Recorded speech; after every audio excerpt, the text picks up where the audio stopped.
Margaret, please kindly bring the file that we took to court yesterday. Yes, the High Court one. Maggie, so you didn't indicate copy for service on the process. You said washing on notice and you didn't indicate copy for service. Eh? Some of these petty mistakes, what do you do then?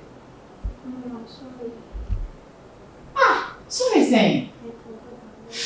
Oh, Maggie. You do these things and you go to court and get the embarrassment. What is wrong with you? Oh, yeah. It's about my brother. He's having a little issue. What is the problem? I can't even hear you. What is it? Speak louder. Oh, yeah. I'm sure. Maybe I'm going to get you, man. I see when you have problem, you know. I'm only saying, I say, I'm not Okay, tell me. I hope it's not about money. Okay, what is the problem? Actually, go age man. I saw a page or a age man. Only agreement say the money 2006. Okay. Almost any come out. But last 2 months here now, almost find out for so on. The same place where age man found out for boy. I see last month you said you can place we command 3,000. You only did can't bear you more than some of a boy. Almost 3,000. That's it. So Union company na fano. Omuchianika. 2,000 maybe. Okay. And I will say problem then you put in. New guy now, but no higher than one. No big mamma. Omunina the same rank. The same. Oh, okay. So this is why you are making mistakes and causing me problems here. They say I would dare to my home tree. Listen, I say. I thought this would dare to. Okay. You know what you are going to do? You have to get me the agreement that they signed. I hope they signed something. Get it for me. I have to see it first. Okay. But in any case, he has a contract with the company. Remember, any company I am and I branch now about for them soon. On also the company you will share the work. And see, you need to say as I boy in the company. And see, Unia Berman, what is his problem? Omujanicana. Mujanica, they are saying only the can be more than that. No, way back is your money 3,000. I'm only discussing. Please, this one is not a reason for you to make mistakes in my job, okay? But you don't worry. I have something to tell you. It might change your mind. Okay, let's go to the reception. Maggie, Unim, say Uniano, contract na or any company is signing here. If the company has not breached it, then we cannot go to court on the basis of breach of contract. It's with the first of all, this is the contract in the partnership. But I gave back on the benefits of contracts and they say when you be sincere, you know the things that you stand to gain from it. Because in the contract you basically say Bema will say only nipa no be jojo. What I say obe count you no so be can there. Na ma agree say and I will be accept. What I say into who me no ni o maka and I waje to say obey 2,001 and they have been giving it to him. Into on the basis of the contract, he doesn't have a course of action because they haven't reached the contract. But perhaps in the law court, we can go to human rights court on the basis of discrimination, where we can prove, say, you employ on the same rank. I was saying your background information, seeking background information with the contract never of me. Why? What's a me okay? I only send me a to me that. If you to me that, no me a Juma baby. There somewhere 22. The year Juma baby. At the end of the day, they will give me some wages. And I was preparing for law school at the time, so it was good. I was learning. That is how I took it. Until say one day, Obi, also a girl, your fan as an intent to say your family now. One day, you got to so now they did my men and your dimmer girl. They say 20 cedis. Meanwhile, me na me adwuma for 12 hours. 12 hours oh. And that girl worked for 4 hours. And she was taking the same 20 cedis, Maggie. Me who na shame. Yes, I was hurt too. I had a legal breaking heart. And until everyone me, Maggie sent me adwuma na me nyere wo na maye. Until anopa me ba na me so. I'll sit down and I'll do nothing. I was playing dilly-dally with the work. And one day, one of the lawyers, he was a junior lawyer at that time, he approached me and said, Ekia, what are you doing with your time? Make something relevant of yourself. In fact, when he told me that, I gave it some thought. Then he didn't end it just there. He called me into his office. He gave me the law reports. And he opened the back and showed me how we do legal research. From then, I started doing legal research for the firm, even preparing written submissions at that time when I had not gone to law school. So I even forgot about that episode of the girl taking the same amount as me. But it's not easy. I should admit that it was not easy for me. You see, sometimes those of us who feel that we are entitled because perhaps we are putting in more hours, we are putting in more effort, or we have been admitted earlier on, you feel that we have been mistreated. But God has a different definition of fairness altogether. Let's look at Matthew chapter 20. There's an interesting story there. It's called the parable of the workers in the vineyard. Jesus tells a story. You see, he said that there was a landowner. This landowner had a vineyard. Let's call the vineyard a farm. Now, he employed people to come and work in that farm. And then he agreed with them that at the end of the day, I'll give you 1 denarius. That was the currency at that time. So let's call it $1. Okay, at least the dollar is very stable, so let's call it $1. And these people had a contract because the Bible used the word agreement. Okay, until money or only landowner na yeshoshe say, "Area yebeji $1." Make a beer or yet so and I say, "Beer is adodo until you can't go see you go see $1." Until they started their work, they were doing it. The scripture says that 3 hours later, the landowner, he went out and he called people in the marketplace, people who were standing idle, and he told them, come, go to my farm, go to my vineyard, go and work for me. At the end of the day, I'll give you what is right. So you realize that these people were not given any stated amount of money, yet they willingly followed him to the vineyard. They went to work there. Another 3 hours later, which was about 12 noon, he went out to the marketplace. He did the same as he did with the second group. Called them, go to my farm, go and work for me, I'll give you what is right. And then they went to work. Another 3 hours later, which was about 3 p.m., he went and then he called more people who were standing idle to work on his farm. You see, at about 5 p.m., more workers were needed. He went again to the marketplace and there were still some people idle.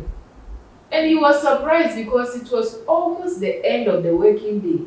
So he asked them, "What have you been standing here the whole day, doing nothing?" And they told him, "Because nobody hired us." This means that these people were seeking the chance to work. They were waiting for their opportunity to come. Their opportunity came at the 11th hour. 1 hour to the end of the working hours. That was when some people's opportunity came. He called them. He told them the same thing that he told those other people. Very casually, go to my farm, work for me. Anything that is right, I'll give to you. So you see that there are two main groups of people here. Eh? The first group is those who were taking days on contracts.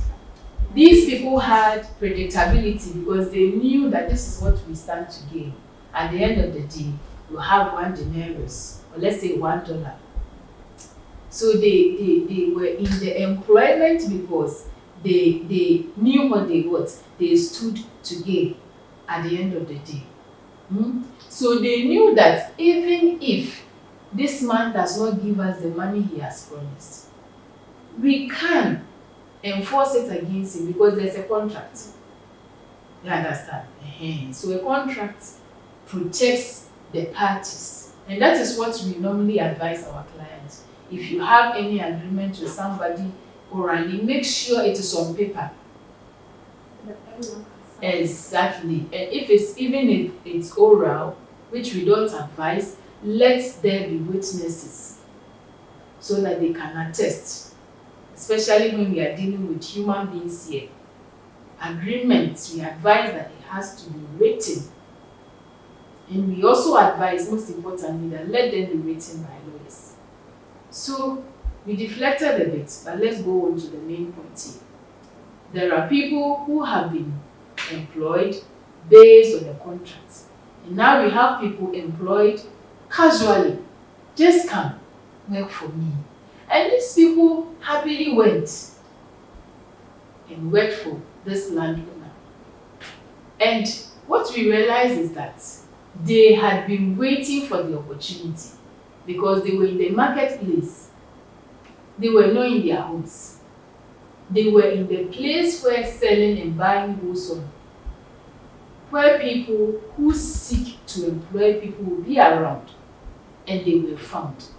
Are you available when God is seeking to use you? Are we available for His use? And you also realize one thing, Maggie, that these people were called at different times. Some were called very early in the morning. Some were called in around 9 a.m. Some at 12, some at 3, some at 5 p.m. Do you know the interesting aspect? The interesting aspect, just as you are complaining about your brother's case, and I'm complaining about what happened to me in 2012, is that these people, when it was time for them to be paid, the landowner called his foreman and he said, pay the last people first. So he called the last people, they came in and they were being paid. 1 denarius, let's say $1.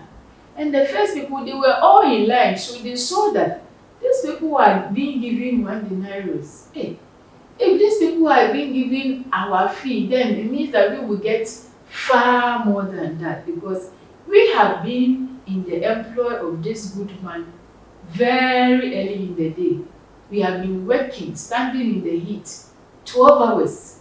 As somebody will say, 12 good hours. They go to their turn, and to their disappointment, they were given 1 denarius. Exactly. How unfair, as somebody would say. You see, and these people, just like I was in 2012, they were broken-hearted and they complained amongst themselves. How come this man gave us the same amount as he's giving these people? If even he had given it to those who came at 12 p.m., we would not complain. But these people who came at 5 p.m., he has given them the same amount. And the landowner called one of them and he said, didn't I give you what I agreed to give you? It's what I gave you, not what you and I agreed. In effect, he's saying that, have I in any way gone contrary to the contract? That was the question. They were claiming unfairness, as we would in these times. They were claiming discrimination, as we would. But he says that, you people, I called you on contract, and I have gone right by the terms of the contract. So We are both bound by it, and I have complied. So what is your problem? Are you envious because I chose to give somebody more? That was the question we asked them. And this is what we are talking about today. That, you see, here the landowner is called Almighty Himself. The vineyard is the world. It belongs to Him. And He chooses to call people into respective roles. Perhaps you selling pepper in the marketplace, that is where you have been called to show forth the glory of God and to bring His kingdom here on earth. But you are there. Instead of selling pepper, you package something in a color form and selling it as pepper. You are in the civil service and you are cheating. You are engaging in corruption. But that is where you have been called. We have all been called. Everywhere that we are, we have been called. If we treat the respective works that we have been given, not as the work of man, but as the work of God, we will do right by Him. You see, availability, making ourselves available for Him, is very important. And knowing who He is. You realize from the story that when He said, go to my vineyard, He didn't show them where the vineyard is. They knew. Then this means that He was talking about people who know God, Christians. This is the parable that is meant for us. You know God. He has called you. And you are playing dilly-dally with His kingdom. And you think that you are irreplaceable. The point or the message of this parable is that God will reward. But His time for rewarding may not be known to you. The same way that He calls in different times, He will reward in different times. So if you are caught on the job sleeping, God is watching you. And His grace is much needed, which He has given to all of us for a purpose, which we must not misuse it. We haven't earned anything that we have been given. You, in your workplace, take it as if God has employed you. Do it with so much zeal and do it for God, because He is the one who will reward you. You are in the church. Somebody just came in. This person is so passionate for God, and luckily, this person is doing something for God, and you have a problem with that. You are claiming that you have been in the church for long. What have you done with that opportunity that you have been given? And you want the kingdom of God to lag because of your own interest. That is the purpose of this parable. We must put the kingdom first, because it is by grace we have been called. He said, the first shall be the last, and the last shall be the first. That is not what He intends to do. Let's make sure that even while we are among the called, we will be among His chosen. You see, He is able to do exceedingly than we ask Him. So it's not so much about what you are doing, but how you are doing it. How passionate you are. The kind of heart with which you are doing what you have been called to do. You are called. I am called. Let's show Him that we honor the calling.